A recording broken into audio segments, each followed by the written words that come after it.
بسم اللہ الرحمن الرحیم۔ السلام علیکم۔ عام عدل و انصاف کے علاوہ اللہ تعالیٰ نے انصاف کے باریک سے باریک نقطے پر قرآن میں واضح طور پر آیتوں سے عوام الناس کو خبردار کیا ہے۔ کسی بھی مملکت یا ریاست کے نظم و ضبط کو بااثر، منظم و مستحکم بنانے عمل پیرا ہونا کارآمد ثابت ہونے ضروری ہے۔ دو بنیادی شعبے مضبوط خطوط پر استوار ہوں۔ اول، اس کا عدالتی نظام درست طریقے سے چل رہا ہو، یعنی قانون کا بالادست ہونا بہت ضروری ہے۔ دوسرا، اس کا دفاع مضبوط ہو۔ کسی بھی صحت مند معاشرے میں اولین ضرورت فسادات کی روک تھام ہے، جبکہ دوسرا شعبہ بیرونی حملوں سے بچاؤ کرنے کا ہو۔ اس بار میں نے سورہ مائدہ کی آیت نمبر 42 کو منتخب کیا ہے۔ اس کا نام دیا ہے عدل و انصاف اور غیر مسلم کے فیصلے۔ اس آیت میں اللہ تعالیٰ فرما رہا ہے، یہ جھوٹ سننے والے، حرام کا مال کھانے والے ہیں، یہ اگر تمہارے پاس اپنے مقدمات لے کر آئیں تو تمہیں اختیار دیا جاتا ہے، چاہے ان کا فیصلہ کرو یا انکار کر دو، یہ تمہارا کچھ نہیں بگاڑ سکتے۔ فیصلہ کرو تو پھر ٹھیک ٹھیک انصاف کے ساتھ کرو۔ اللہ تعالیٰ انصاف کرنے والوں کو پسند کرتا ہے۔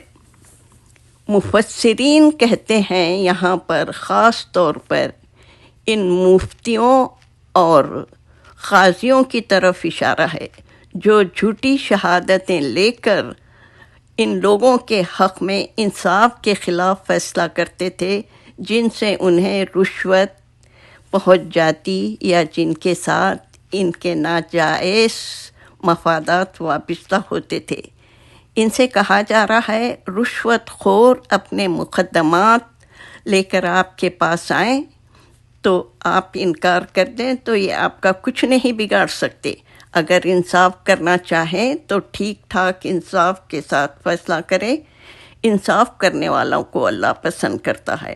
مولانا صاحب کا کہنا ہے کہ یہ اس وقت کا ذکر ہے جب کہ خیبر کے ایک معزز یہودی خاندان میں سے ایک مرد اور عورت کے درمیان ناجائز تعلق پایا گیا تھا، اور اس وقت تک یہودی اسلامی حکومت کی باقاعدہ رعایا نہیں بنے تھے، بلکہ ان کے تعلقات معاہدات پر مبنی تھے۔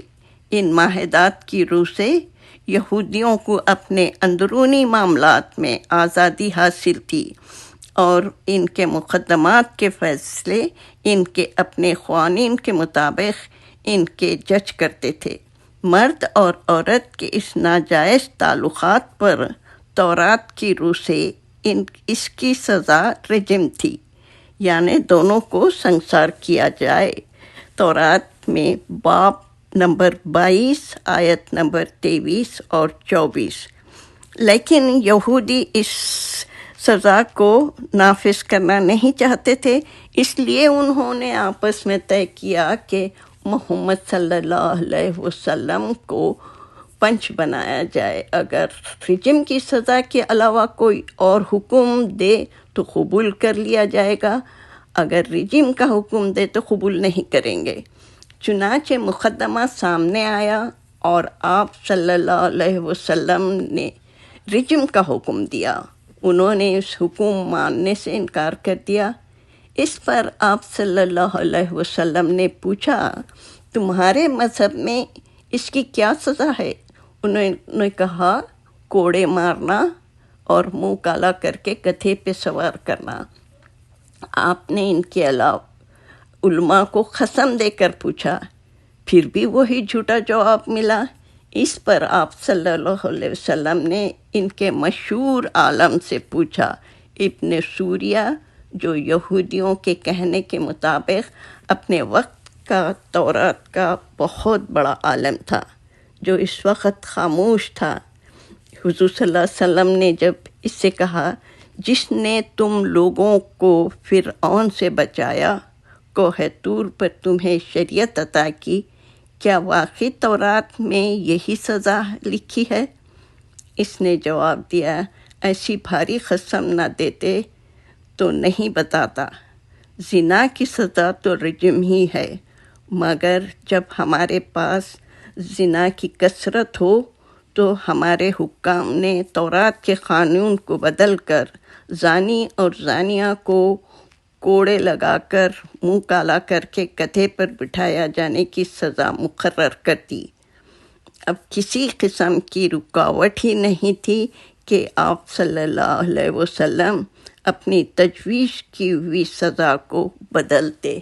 یہ بہت ہی باریک طریقے سے بتایا گیا ہے اس آیت میں، اور امید ہے کہ آپ